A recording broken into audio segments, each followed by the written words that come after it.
Cassie Profassi. I think it might be the Cassie Profassi. Because that's funny. Sounds like the name of a wizard. I'm Cassie Profassi! Abracadoodle, it's me, Cassie Profassi! This is absolutely going to be like the stinger audio at the beginning of the podcast.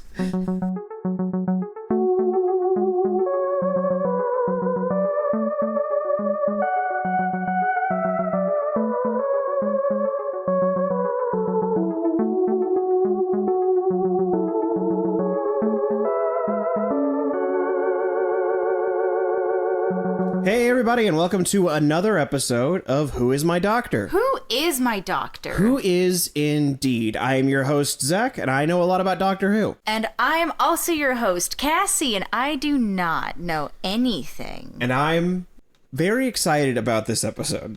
I've been sort of looking forward to this basically since we started.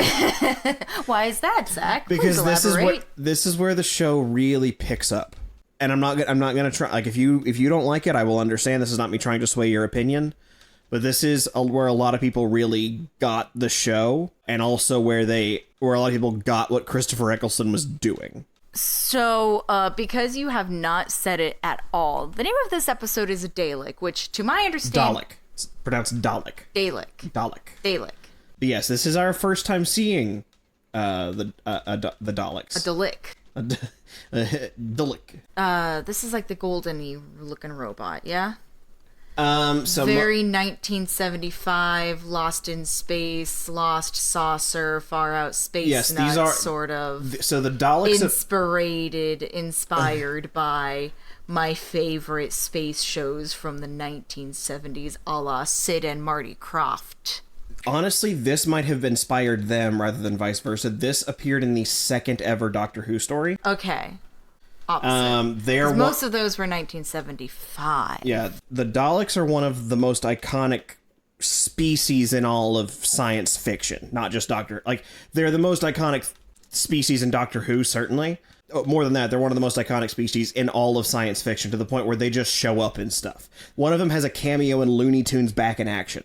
Okay, so there is a very good possibility that even if I didn't know what it was from this show, what little I know about this, I do know. Like, you've almost I know you said you've seen them at cons, but you've almost certainly seen them in the background of other things. Oh yeah, I'm 100% sure that one pops up in Futurama. Yeah. For sure. I can think of at least one instance off the top of my head where someone shows up in Futurama. And there was a con I went to where there was a very talented individual that made a Dalek ball gown. Yeah, they are an incredibly iconic thing. And part of it is also the Daleks are more or less why Doctor Who became as big as it did.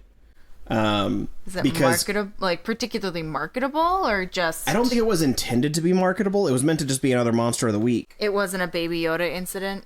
It was not designed to be the thing they marketed, but kids went nuts for Daleks. Like there's a term for it called Dalek mania.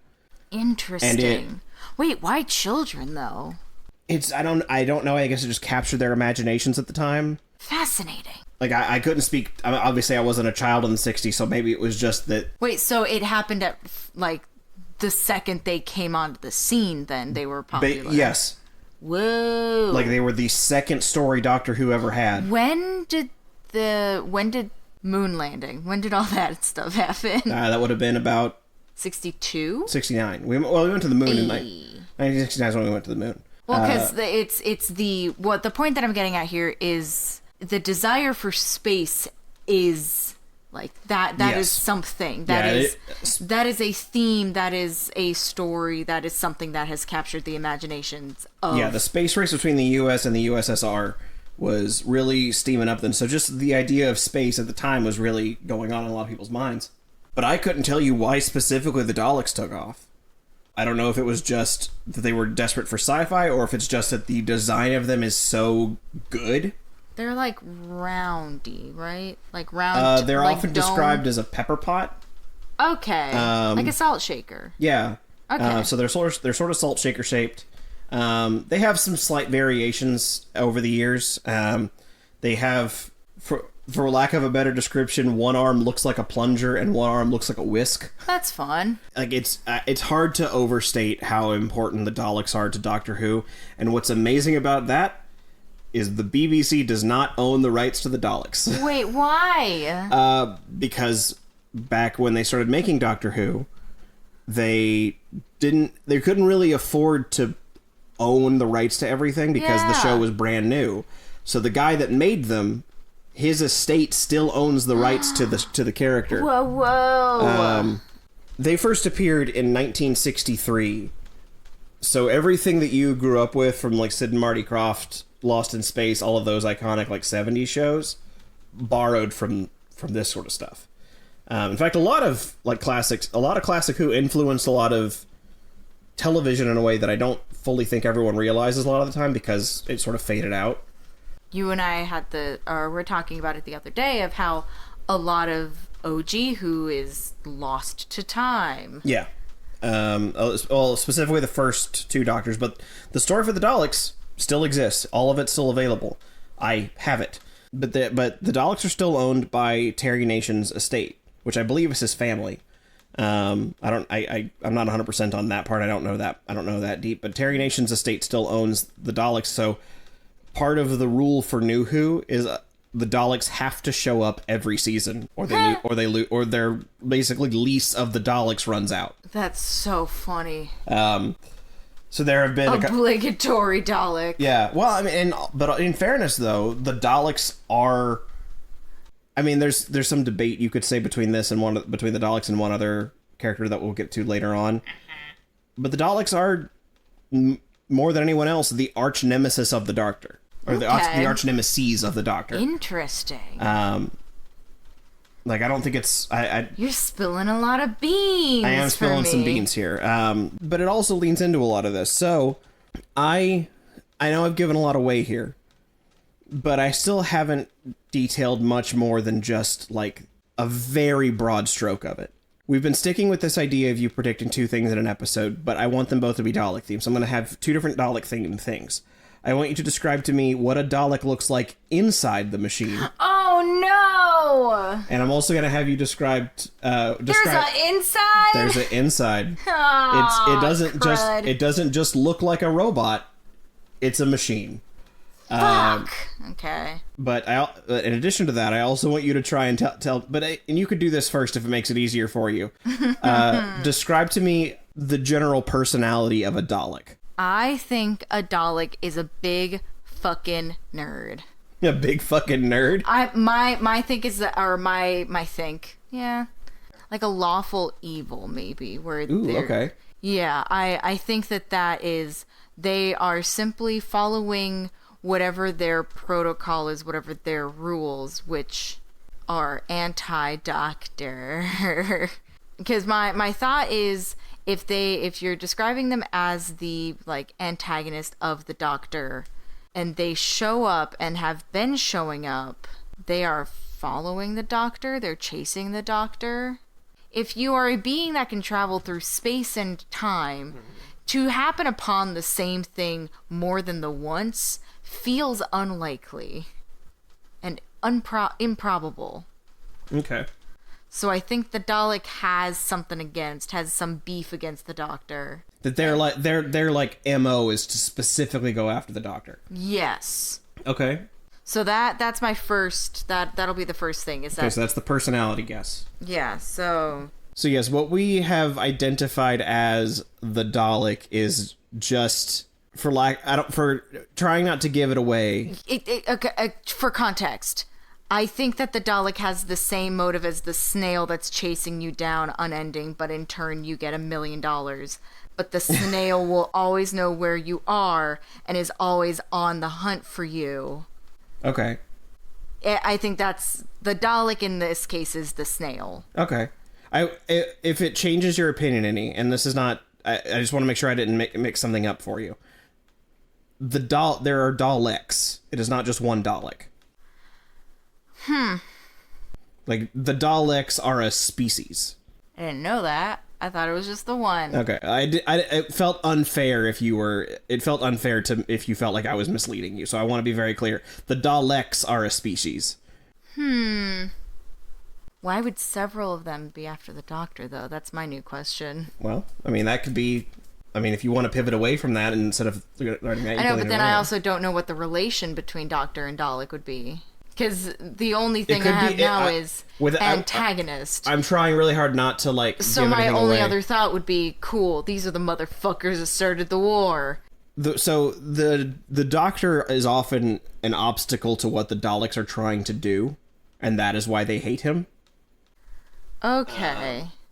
But there is something very specific the Daleks are trying to do. Like, they have a general goal that the Doctor takes considerable umbrage with. Okay, so I'm going to redo it. They have the Bender goal. They need to kill all humans. Okay. Kill all humans. Kill all humans. Must kill all humans.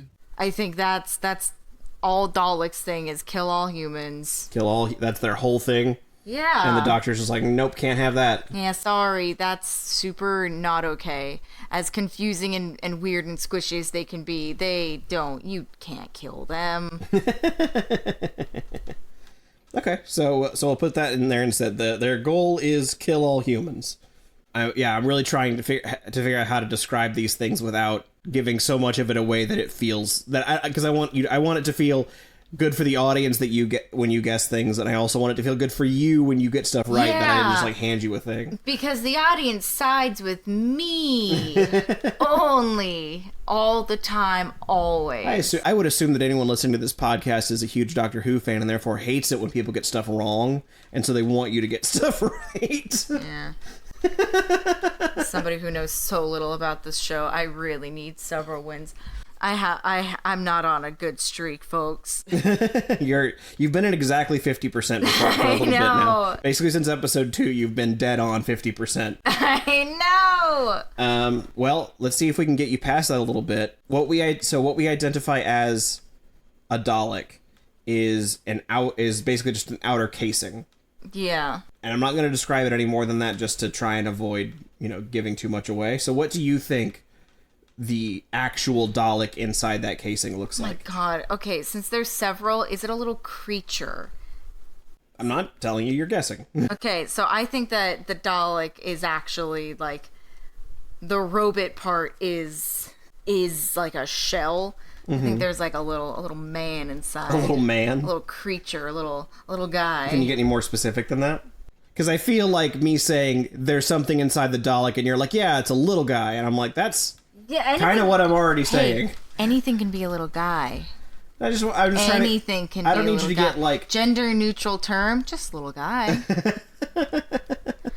I just need some. I don't want like you don't have to get super specific, but I do want to see if I can get you a little bit further than little guy. I feel like little guy's cheating. No, it's not. Because like the alternative is like, yeah, it's just a human man sitting in there, and I'm like, yeah, obviously. It's not a human man.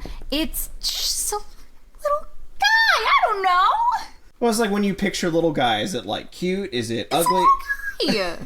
Is it cute? Is it ugly? Does it look like a human? Does it look like an animal? What is... It's just a little guy.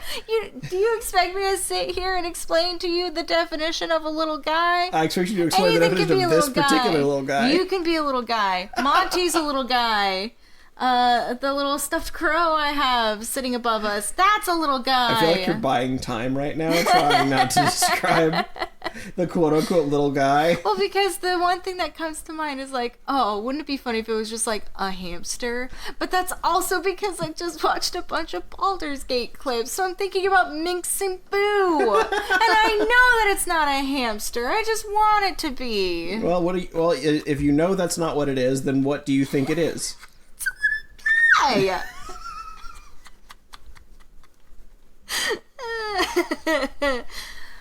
Oh, okay.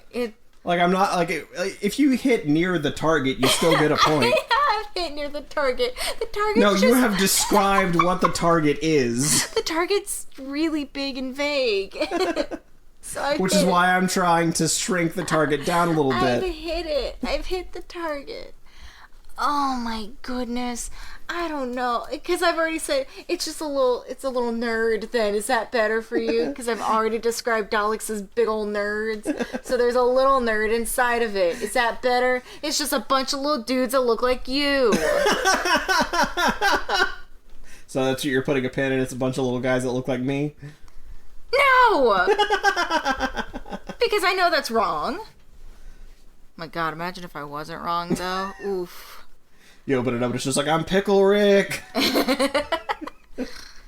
Funniest shit I've ever seen. Oh my god, it's just Wallace and Gromit. It's a bunch of claymation little guys. Wallace and Gromit, they're also little guys. Actually, you're saying Wallace and Gromit are inside the Dalek? You know what, just for shits and giggles, yes. Watch me get this whole episode wrong now.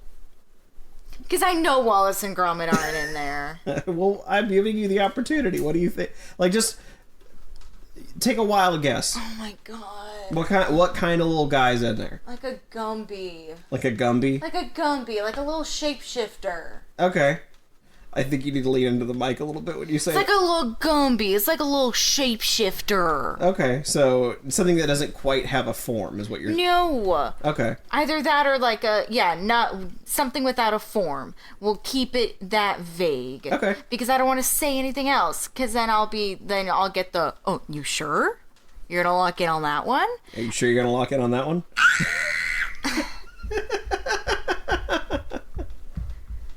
It's a thing without a face. The thing without a face? It's a thing without a face or a form. Alright, so no eyes, nose, mouth, none of that? Fuck you, dude. I just want to make sure I have a clear... It's a I want to make little clear what guy. you're... I'm writing little guy in my notes. In the Cassie Prophecy. Can you imagine if we go through all this and it's not a little guy?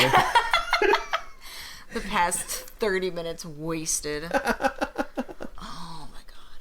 Is this another brain in a jar situation? Is it just like a... It's your call. It's your call. Like an intellect devourer just controlling? So you're putting money and brain in a jar? Yeah, because that can also kind of be a little guy. All right, so she's going with a brain in a jar that wants to kill all humans. Is her description of a Dalek? Oh man, I know I'm wrong. Well, we will find I need out. to cheat before these episodes. I need one right. Well, we will find out if you are right or wrong after we watch this episode called Dalek. Can't get much more specific than that, folks. Yeah, you can by just calling it a little guy. By watching this episode of Doctor Who called Lil Guy. Just a little guy. Just a little guy. We'll be back in just a minute. Wait, hold on. There's a joke here with Dalek standing for just a little a guy. It's not working. Never mind. Bye.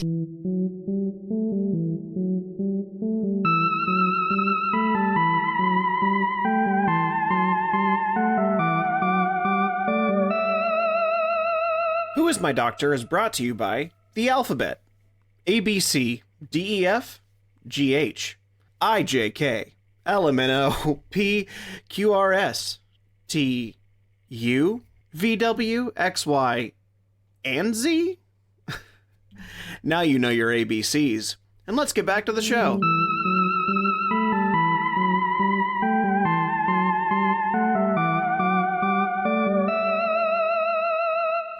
And we are back Exterminate. from season 1, from series 1, episode 6, Dalek.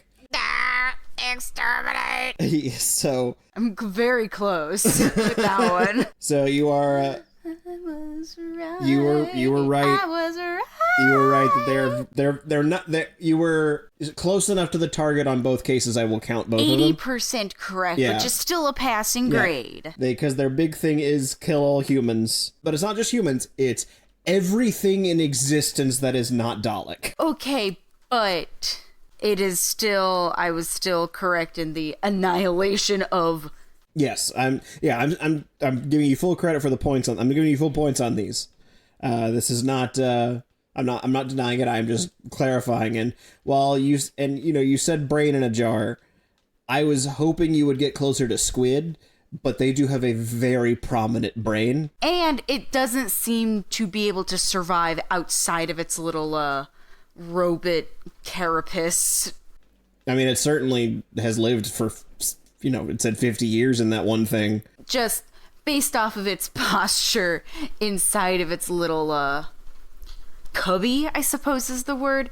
It didn't look like it could survive. I would consider that a brain in a jar. Like squid I said, in a cubby. I will count both things for you. Especially because it is a kind of little guy. That little guy doesn't look that dissimilar from like a intellect devourer from D&D. It just has tentacles instead of feet. So I know a previous episode was them doing we're going to do a satire of a thing that happened in American history. Henry Van Staten was the most American thing I have ever seen. I mean... Good God. What in the Elon Musk is this? I mean, the irony of you pointing out Elon Musk is Elon Musk is not American. Oh, really? Yeah, he's South African. I don't know that. Yeah, but his businesses... Yeah, all of his... It's the American ideology. It doesn't matter what the ethnicity or what race is in this context. Yeah. This is the fulfillment of the American dream to a billionaire. Yes. Which is, I own the internet and I own everything. I have 46 or 47 floors of underground storage. I think it was 54 actually. 54, yeah. 46 is where the like bulkheads were. But I have 54 layers and levels of collectibles and alien paraphernalia that nobody will see because I yearn to see the stars underground. I yearned to be a part of it. It seemed like he yearned to own the stars. Yes. And it was that. It's the... If you have a lots and a lots of money, that's what I mean by American in this context. It was the most like greed-fueled capitalistic bullshit I've ever seen. Mm-hmm. Even down to in his office, he has an American flag. Yeah. Which I know that America out of any other country has the flag fucking everywhere. Did you like that it was set in the future of 2012? Yes, because that also did feel accurate. Yeah.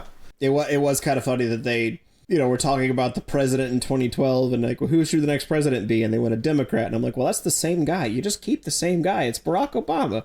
So this was your first exposure to a Dalek. And I know you were kind of giggling at him the whole time because they're very silly, but they're a very like sincere kind of silly. Like they don't hide from it.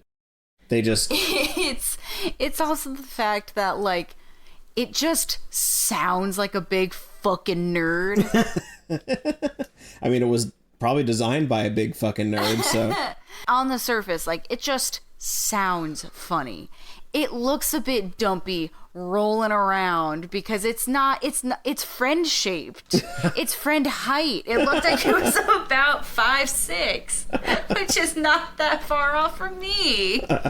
There's just a lot of like juxtapositions in this thing that wants nothing more than to kill everything, because as soon as it whipped out its little not lightsaber and started electrocuting people to where you could see their skeletons and nothing else, that's fucking scary. Yeah, I think they do a really good job of like taking this iconic thing from the 60s, and one of the silliest points in sci-fi history just because of the limitations at the time.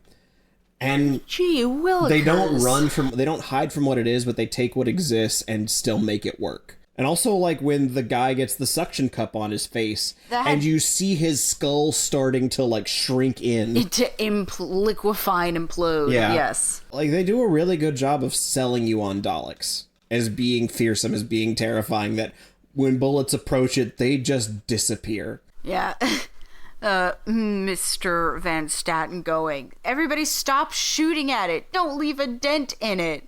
It's like, brother, there are no bullets. Your guns mean nothing to it. There's a part of me that almost wishes that when he had demanded they stop shooting it, and he hears the gunshots, and he's like, good, they finally stopped, that he realizes, oh, it's because they died. Everyone's fucking dead. So that first scene where the Doctor meets the Doctor recognizes them from a single word.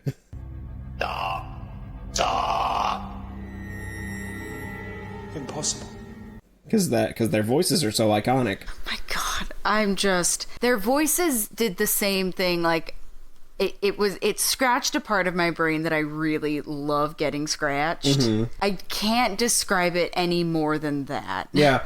Well, I think that is specific to people with ADHD know exactly what I'm talking about. Because there are it's particularly, at least for me, like, there are certain voices. Because there's that one animator that we watch on YouTube that does a very similar thing with his voice, and it like scratches that same part of my brain. Oh, you're talking about James Lee? Yes. He does the same sort of like augmented, there's still like a robustness in the voice, but there's enough other stuff going on. Like the grit to it just pulls it enough away from being... Yeah, it's a little gravelly. Yeah, there's a grit to it that pulls it away from sounding like a human voice, so it's like... It hits that pit. It hits like the uncanny valley of voices in a way. And it also, in this particular instance, it's because there are still inflections on certain words that there shouldn't have been. Like what? I can't think of one. Yeah. Where that definitely has an exclamation point afterwards, but there's nothing else about it that would indicate so because it doesn't go up. There was a moment where it did say something where it kind of, I don't remember the word exactly, but it did go like, eh. Because I made the motion with my hand because it made me giggle. Yeah. And that's how I see sound sometimes. Yeah, and them thinking that it's gonna be that it's been beaten by a flight of stairs, and then it just starts floating. I will say that's also borrowed from the classic series, is because they rolled around on the floor. At one point, they do joke that Daleks can't climb stairs. So they decided to address that now, because now they have the technology to make a Dalek fly. Yes. They are no longer hindered by stairs. So funny. God, the universe's most powerful being... just getting annihilated by a flight of stairs is so funny. It's not the dumbest thing they've been annihilated by. So the idea is also that as the Daleks progress, they do get more sophisticated. But it's always because their problems throughout history have been kind of stupid. Stairs is an obvious one. It used to be that their bases were magnetic, so if you got them off of the metal floor, they would just kind of roll. There was so silly. There's a spin-off movie back in the 60s where it doesn't really feel like Doctor Who in the sense that they sort of stole a lot. They took a lot of the names, but they made a whole different story with it. And it's just Peter Cushing playing that version of a guy named Doctor Who invented a time machine. The Daleks are the enemies in both of them, but in one of them the Daleks just... Like, the climax of the movie is the Daleks going haywire and rolling all over the floor and smashing into one another. It's amazing.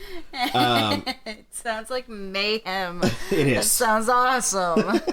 But not to derail from our humorousness here, but that... No, I couldn't stop. They're so scary. I love them. Yeah, they're exact. Like, it's so stupid. It's so stupid but effective, and it's like It feels like it has very big D&D energy for sure. Yeah. Even down to it taking down an entire army by triggering the fire alarm to make the sprinklers go off, and then electrocuting the floor. Yeah. And then electrocuting the metal grating they were all on. Jesus, like... Yeah, I mean, they do a good job of selling how dangerous the entire species must be if one Dalek can do that much. Well, because also considering this was a Dalek that, in a span of like 0.3 seconds, learned the entire internet. Yeah, which also makes me laugh, knowing that there is now because the year is 2012, there are memes at this point. So the Dalek has a robust knowledge of memes and also nuclear warfare. We learned very quickly that the Dalek is not changed by Rose Tyler's DNA, but because it downloaded a few too many, like, grumpy cat memes.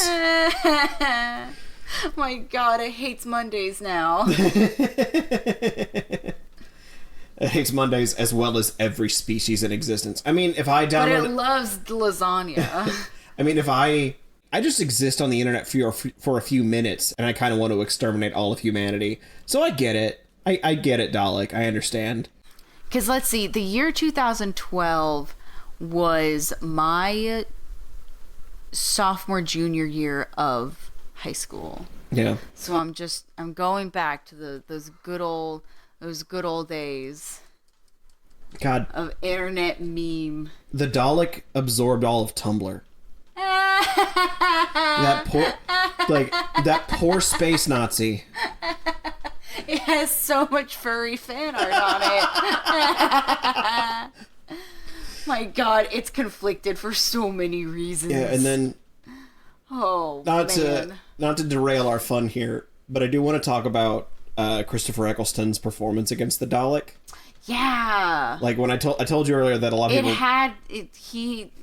he had big actor moments. Yeah. There's a couple notes I want to have about this that I think are really interesting. When Christopher Eccleston and Christopher Eccleston sort of pulled Nicholas Briggs aside. Nicholas Briggs is the guy who voices the Daleks. And he voices it on set, like he's playing it at the same time. Do you know, and it doesn't matter, it's not important. Does he still have a voice modulator? Yes, he does. Yeah! Yeah, he is speaking into a voice modulator, and him speaking into it triggers both the voice and the lights on the head. So all of that is simultaneous. That was another thing. It's just the Dalek is very cute in that its ears light up, and its one little eyeball can look up if it's happy and down when it's sad. So when Christopher Eccleston pulled Nicholas Briggs aside to talk about this scene, Christopher Eccleston had told Nicholas Briggs that he wanted it to be like a Holocaust survivor meeting a detained Nazi. Because that's kind of what it is. A Dalek is in many ways a Nazi allegory. They are like, everything must be exterminated except for us. It's imperialist, right? Yeah. It's genocidal. Like it's a mass genocide of everything other. But another thing for Christopher Eccleston is, as he was doing these scenes, one thing I noticed is when the Dalek is demanding an order and the doctor tells him to die, to kill himself, he starts foaming at the mouth. Like he literally spits a bit of foam onto his lip. I caught that. Yeah, that was not intentional. That was just what came of Christopher Eccleston's acting. Good actor moment. Yeah, but I think a lot of this was stemmed from, at the time, Christopher Eccleston's father was very ill and dying. Okay. So he had a lot of emotion and a place to put it. Mm-hmm. Yeah. Especially if, in that instance, he's yelling at a screen. Yeah. Or even if he's yelling at the Dalek itself, if, you know. Like even if they put the image on the screen, the Dalek isn't moving. There's nothing to act against. I was going to say, there is, well, even still, that means that he is effectively yelling at something that he can focus his energy towards, but he is not actively yelling at another human being. Yeah. That is an extremely heavy thing to have another human person going through a wave of emotions, and you have to be on the receiving end of that, because this is just an acting exercise, and if you don't do it, you don't pass the class for that day. Yeah, So I'm sure that there's also a point of ease with that as well, of you can go feral, truly feral. Especially like if you know what a Dalek stands for, you don't have any reason to hold no back. empathy. Yeah. Like the whole purpose of the story is to take a character that has no empathy. In fact, the one time you get it early on, it's revealed it's a trick. So I think there's a subconscious part of you that is worried for the rest of the episode. Anytime it's doing something empathetic, it is a trick. Like it really oversells it in the beginning to let you know this is a lie. Well, because there's even a small part that's like, oh, maybe it's changed. Yeah. It's been trapped here for so long. It's in chains. Its little weapons don't work. Yeah. Poor guy. And then one touch from Rose and he's like, I can heal! Yeah, when it started healing itself, healing its, like, metal body. There was another interesting little tidbit that we got in that first conversation where the Doctor tells the Dalek that both the Daleks and the Time Lords were destroyed in the Time War. And not only did they go with it destroyed, apparently the Doctor made it happen. 10 million ships on fire. The entire Dalek race wiped out in 1 second. You lie! I watched it happen. I made it happen! You destroyed us! And then he and the Dalek both have the realization that they are alone together in the universe. Yeah. Like, that's just... oof. Yeah, mortal enemies, both alone in indignity. Yikeroonies. Right? That sucks. Yeah. Because in the previous episode, Rose mentions that there is nobody that she can talk to about any of what she's seen because nobody would ever understand. And that they're, like, the Doctor is really the only person that she can speak to, but even he doesn't understand because he's not human. So in this case, too... the Dalek and the Doctor are the only two beings that can talk to each other about this war. Mm-hmm. But neither will ever understand the other because they were on opposing... Yeah, they're on opposing sides, and it's, you know, at least from what we've seen of the Daleks, they are so... one-track minded. Yeah, like you described them, you said lawful evil, and I feel like that's pretty strong. Oh, yeah. Because the law is basically only Dalek. So there is no other perspective for anyone to have, for them to have for someone else, or for someone else to have theirs. All they know is kill everything else. I'm still thinking about, like, when Rose and then the other big fucking nerd in this episode, whose name I'm completely blanking out on right now, when they're running for their lives and the Doctor chooses to close the doors. Yeah. And, you know, you see Adam roll under the door, and then you don't see Rose roll under the door, but they have a moment of pause to let you wonder whether or not she made it. And I'm curious, what did you think happened in that moment? I knew she didn't make it through. Okay. That's just based off of, you know, what is dramatic storytelling, because you're very correct. This episode does feel like it really honed in on its pacing. Yeah. Because it did not feel half as long as it is. Yeah. It's a 45-minute episode. It did not feel that way. Yeah, no. There was a lot of ground covered and a lot of story that happened. Mm-hmm. And that particular chase is very suspenseful. Yeah. And very good, too, because, like, I think about if I was in a situation where I had to run up or down a flight of stairs very quick, would I be able to? Because there's a part of me that's like, when you are in a high-stress situation, your adrenaline pumps in, so even if it's not something that you can do in your everyday life, you have adrenaline going through you. You can do anything. That's mom strength, baby. There's a baby underneath this car wreckage. I'm going to lift this vehicle to save this infant. You can't do that in everyday life. You got mom strength, adrenaline going through you. Mm-hmm. Anything's possible. Yeah. So in that instance, I've always been curious if I would be able to run up several flights of stairs. And granted, it's also like, they're actors. They're not going to fully sprint for several takes. Yeah. But I do like that Rose's response after the door closes and she's stuck behind is... Sorry, it was a bit slow. But she also doesn't point fingers. She doesn't say, you did this, you closed the door on me, you didn't help me through the door. It's, all right, well, I guess see you later then. Well, it was also, I think she was remembering, you know, how the last episode ended with her mom pleading for her to stay because it's not safe. And she's like, I'm going to go anyway. And the very next place she goes, as far as we could tell, is into the face of the most terrifying thing she's seen yet.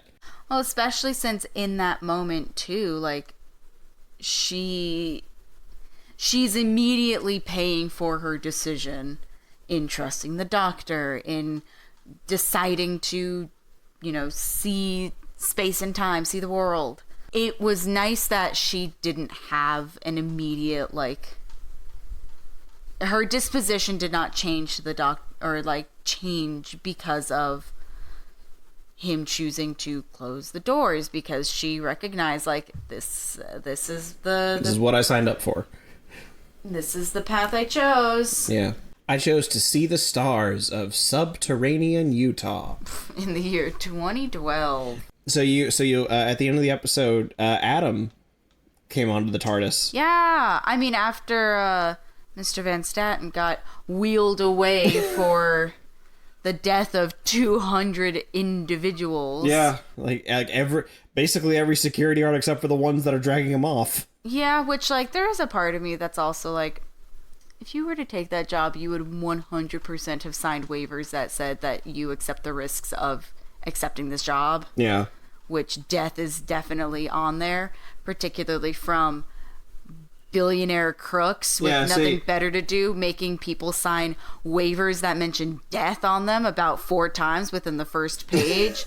Don't know where else we've seen that. Just a random thing I pulled out of my own imagination. Similarly to how, you know, he calls the Dalek a Metaltron. He calls it the Metaltron. The Metaltron. Which, in fairness, the Dalek wasn't speaking. He doesn't know what it's called. Metaltron.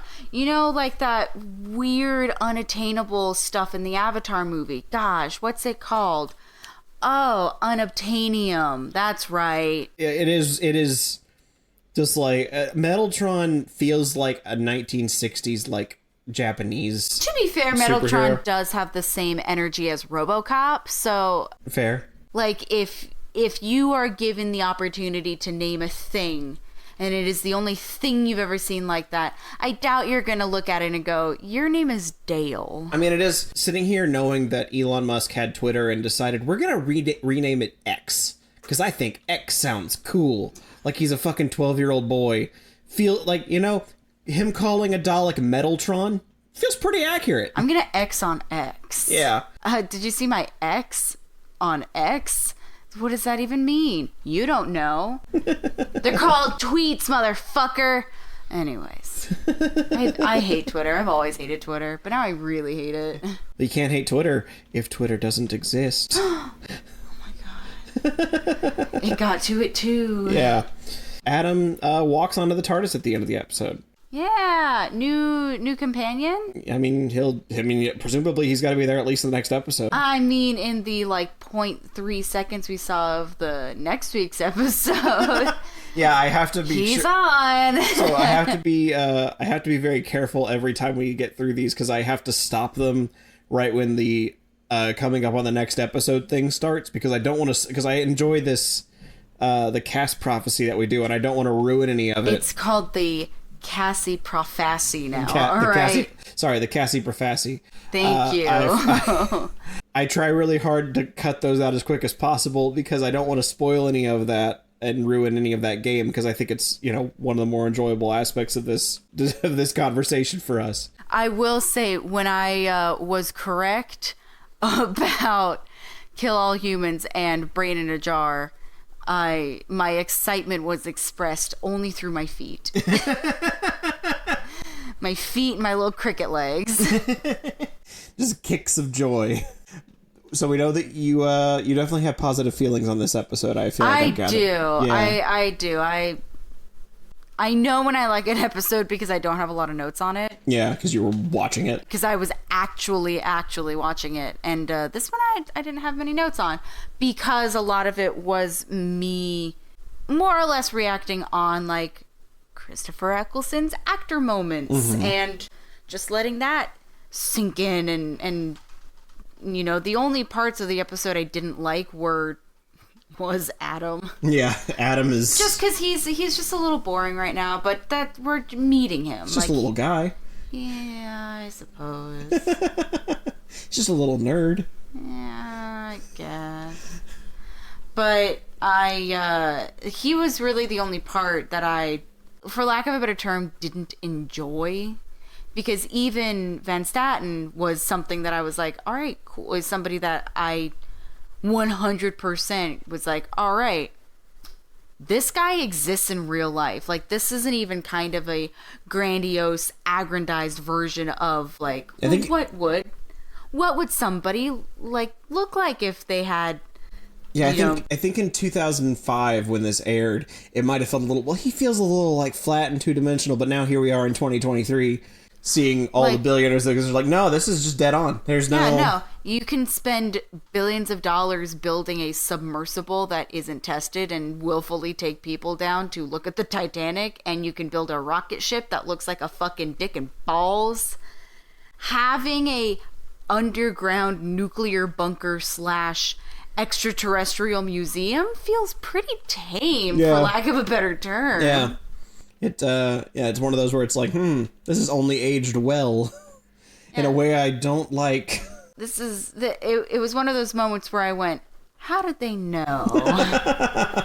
It's very Matt Groening of them to predict the future in a very uncanny way that makes you go, So just a few interesting notes that I think might be fun to talk about. So in between, in that era where Doctor Who was not on the air, a company named Big Finish was releasing audio dramas that actually they brought in the actors that played the Doctor, and they would sometimes have the companions from the show also come in. Sometimes they would introduce brand new companions. Sort of as a way of showing, like, these are the adventures that you didn't see on the show. Okay. And Robert Shearman, who wrote this, wrote one called Jubilee and adapted Jubilee into this episode. So he had so he had been working on this for a little while. So those radio dramas, though, were still Who adjacent or Doctor Who adjacent? Like they were at the time they were the closest thing to the Doctor Who show you could get. They were okay. Like they were playing the Doctor. It wasn't just like a cool a kind of cool thing. So it's, and bear with me, it's the same as like when TV shows have graphic novel. Yes. Okay, where it's like these are still canon-ish. Yes. Gotcha. And there are, okay. I mean, there are Doctor Who comics as well. So like there's this whole other side of it. But the closest that ever came to the show existing when the show didn't exist were these Big Finish dramas. And so Robert Shearman wrote one called Jubilee, and then adapted it into the show. So I think that's part of the reason why it comes out so solid, is that it has been an episode that has been worked on a couple of times already. They had their first draft already. Yeah. Or their first run through. And also what kind of makes it work, I think, is when Colin Baker, the Sixth Doctor, came into the role, he wanted to play the role like Christopher Eccleston plays it. Mm-hmm. Unfortunately, at the time, the studio heads would not have it. They had an idea for the Doctor that may or may not have been to tank the show. So he was dressed like a clown instead of like... And he wanted like the leather jacket and the sweater, and just to be kind of... He basically got... Everything Christopher Eccleston got is what Colin Baker wanted. Okay. And so I think that's kind of why it works. Because it leaned into this Doctor that was already kind of what that other Doctor wanted to be. I want to see what he looks like. Oh, Colin Baker's outfit? Yeah, we're not getting into this. Okay, I am familiar with this Doctor then. Yeah, it's one of the more iconic looks. I mean, I like it, but because it looks a little silly. Yeah, it's a little silly. It's like people that like Colin Baker love him. This feels like we're making Doctor Who into a kids show. Yeah, that was kind of the angle. Is Colin Baker didn't want to do that. He wanted to play this like very cool, not even cool, like a dark, mysterious like there's one scene where he actively chokes the companion, but that was obviously written with what Colin Baker wanted and not what he was dressed like. Yeah. Oh my god. Yeah.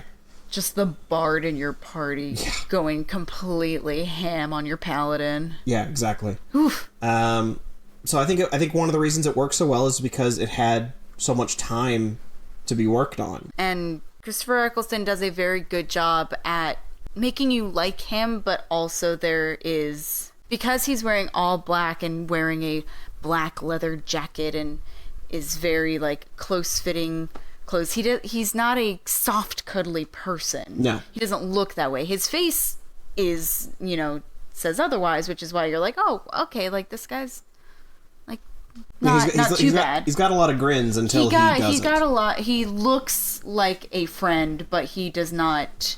His outward appearance is not that of somebody that you would just go up to in the middle of the city and ask for directions to the nearest cheesecake factory. That's not the energy from behind. But then when he turns around, you'd be like, oh wait, yeah.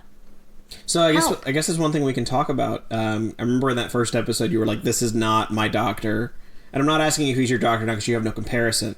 But how do you feel about his character now that it's had a few episodes to... I'm more intrigued. I am a little bit upset that it's taken this long for me to go, because I usually have a rule, and it's a little bit different for TV shows, but I have a rule when I'm reading specifically. If I'm reading a book, if I am not grabbed within the first... If I'm not grabbed within the first paragraph or the first chapter, I don't read it. If it's something where it's like, I'm interested enough in the story, like I'm going to wait and see if this takes off, I give it 100 pages. I don't know that 100 pages equals 6 episodes. I think that feels more like a 200-page situation. We are almost we're almost halfway through the season, so in a way we're kind of halfway through the book. So there is a part of me that's like, I am a little bit upset that it's taken this long for me to... for context, if we were not doing the podcast and you had me sitting down and watching the show, I would have been out by the last... As soon as the Slovene farted the first time, you probably would have been out. Yeah, that's when I would have been like, okay, cool. Like, you had me right before for episode 3 with the Victorian gas ghosts, but now you have me at farting aliens. Like, I'm out. This is not for the podcast, but I will tell you, if we were just watching this, I would have skipped those episodes. Okay. I would have skipped straight from 3 to 6. So there is a part of me that's like, I don't feel like it's an honest, like, his doctor did not immediately grab me. Yeah. And I will say, I think part of that is, I don't want to say intentional, but I do think Christopher Eccleston is doing a lot more subtle work than you would kind of expect for a show like this. Well, he's also doing a lot of work. Yeah. Because he has to pick up the slack from, 40 years? 16 years the show was off the air. 16 years. Something like that. I'm probably a little off, but it was, it was off for quite a while. Yeah, so he's having to do a lot of pick-up work. Mm-hmm. And he's having to, like, bridge the gap for people who watched back then, and also introduce new people. The showrunners and show writers and such are in the exact same boat, and there's a lot of not paddling at the right time, and I think this is the first episode where everybody really went, okay, cool, we figured it out, we did it, yeah, and we're doing it, and I don't think this is the highest point in this season. Awesome. I think there's another story we've got coming up that is the strongest episode of the series. So we've got not series as in like this season. They call it series 1. This doctor. Yeah. So I want to say this is really good, and I think it gets better, and I think the show as a whole keeps getting better for a really long time. There's a point where it sort of hits a peak, and then it sort of fluctuates around there. But this is anime rules then. As long as there isn't a fucking 63 episode arc fighting ants, fighting chimera ants, I'll be fine. No, there is no arc that long. Jesus Christ. But I'm glad that you're finally, I think, feeling better about this journey we're going on together. Yeah. Now that the show has like found itself, and I think you're really gonna like some of where it goes from here. There's still some real silliness on the way. Oh, I expect there to be silliness, and I am expecting shenanigans and tomfoolery, but I like knowing now that it is only to offset the heaviness. Yeah. Like there finally seems to be some kind of balance, which is, if you know me, you know I love my balance. Yeah, I mean, there's a reason why it took people by storm, and I think this is really where it started. Now, I'm sure there are some people that will say it really got started when someone else took over the role, but I'm not one of them. I think it started here. I mean, this could also be, like the prologue. Yeah. Well, I'm glad it seems like you've really I turned a corner on your feelings about this adventure together. I feel like you're a little more excited now, especially I was really worried about the farting aliens pushing you away. Oh no, don't get me wrong. They did push me very far away.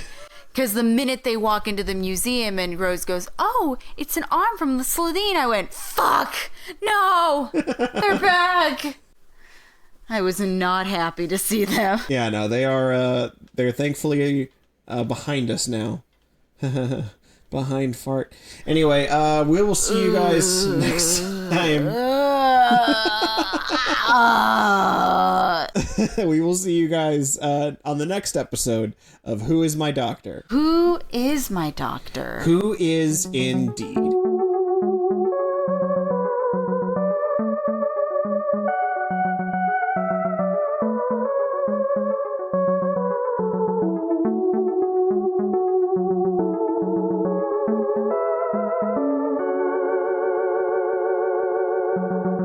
Like, share, subscribe.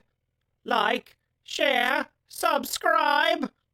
But in all seriousness, thank you for listening to another episode. This one has definitely been my personal favorite so far.